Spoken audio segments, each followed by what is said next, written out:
Tonight, the FBI and Secret Service are trying to figure out how a 20-year-old shooter was able to fire at least 6 rounds at former President Donald Trump and why he did it.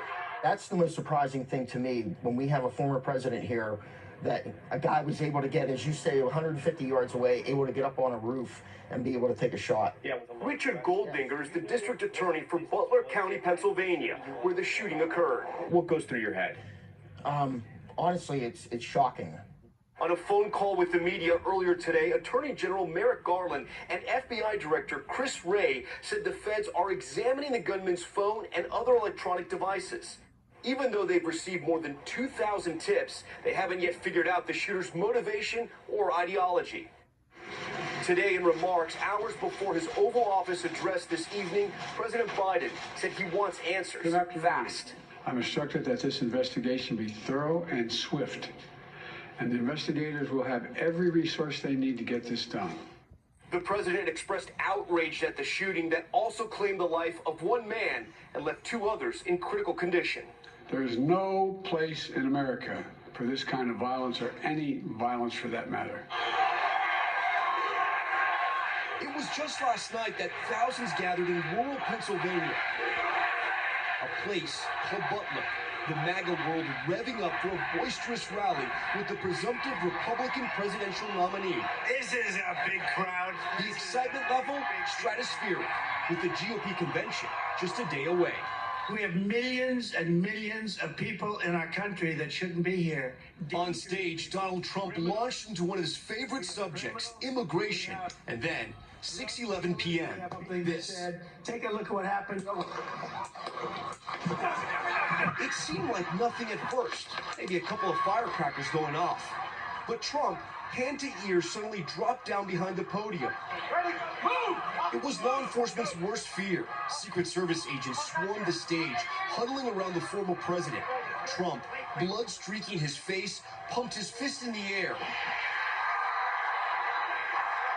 as he was rushed into an armored vehicle. In the stands, shock and fear. At first, I didn't know if they were firecrackers. There were 6 pops. It just went pop, pop, pop, pop. In the bleachers behind us, somebody got popped. Somebody got killed. The man beside me suffered a gunshot wound to the head, was instantly killed. 1 spectator died, 2 others were injured. The shooter was on a roof less than 200 yards from the stage, taken down by Secret Service counter snipers on another roof. The shooter, later identified as 20-year-old Thomas Matthew Crooks, a registered Republican with no criminal record. Campaign finance reports show he gave a $15 donation to a Progressive Action Committee in 2021, the day President Joe Biden was sworn into office. The Trump team put out word that the former president was fine after receiving medical attention at a nearby hospital. On Truth Social, Mr. Trump thanked the Secret Service and extended his condolences to the family of the spectator who died. Early Sunday morning, Donald Trump went home to New Jersey, his ordeal over, the country just beginning to absorb what had happened. Today brought more details of the criminal investigation. The FBI called the attack a case of domestic terrorism and said agents had found a suspicious device in the alleged shooter's car. A county bomb squad also told NBC News it had searched Crooks' home last night as bewildered neighbors looked on. It's a quiet neighborhood, and what goes on in everybody's homes, we just don't know. You know, what people are going through in their own life, we just don't know. Pennsylvania State Police also identified the man killed at yesterday's rally as Corey Comparatori, a firefighter and father of 2. Governor Josh Shapiro ordered flags be flown at half-staff.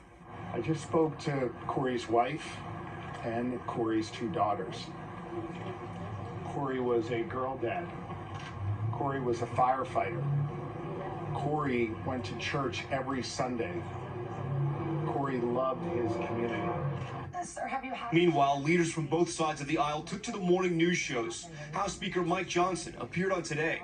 We've got to turn the rhetoric down. We've got to turn the temperature down in this country. We need leaders of all parties on both sides to call that out and make sure that happens so that we can go forward and maintain our free society that we all are blessed to have. Delaware Democratic Senator Chris Coons echoed the thought on Meet the Press. I'd urge folks to turn off their phones and get off of social media today and take some time with your family and reflect on who we are as a nation and who we want to be. Not everyone was quick to put aside the partisan rhetoric. Ohio Republican Senator J.D. Vance, cited as one of Trump's possible VP picks, blamed the attack via social media on the Democratic Party. That ominous note sounded as the former president landed in Milwaukee for tomorrow's kickoff of the Republican National Convention.